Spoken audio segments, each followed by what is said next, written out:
I always felt like time slipped through my fingers. Not in a poetic way, more like sand you can't hold, rushing faster when you try to grasp it. I was just a kid who wanted to skip over hard days and stretch the fun ones. I didn't think anything of it until the day I found the bottle. It was a Thursday. I was walking home after school, dreading tomorrow's math quiz. The alleys between the old buildings were familiar. But that afternoon, something shimmered near a pile of bricks. I moved closer. It was a small glass bottle, deep blue with strange patterns that almost moved when I stared too long. Inside it swirled a silver liquid, glowing not with light, but something else. It felt like time. The moment I touched it, the world froze. A cat mid-jump paused in the air. Leaves stopped in mid-fall. The city's hum disappeared.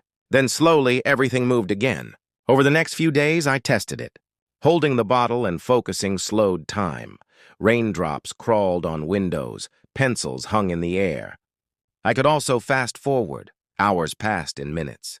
At first, it felt magical. I skipped boring classes, awkward talks, even arguments. I lingered in sunsets and fast-forwarded through pain. It felt like I'd hacked life. But with every moment I skipped, something began to hollow inside me. I stopped facing things. An argument? Skip? An embarrassing moment? Gone. A challenge? Fast forward. Then came the moment I couldn't outrun. My best friend Leo and I were biking down the long hill near our street.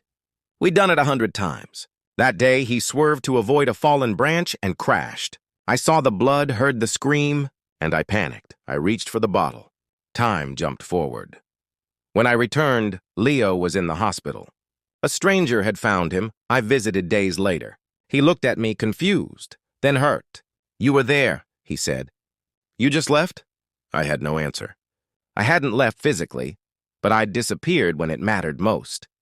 He never looked at me the same after that. That night, I stared at the bottle under my desk lamp. A reminder not of time I had gained, but life I had skipped.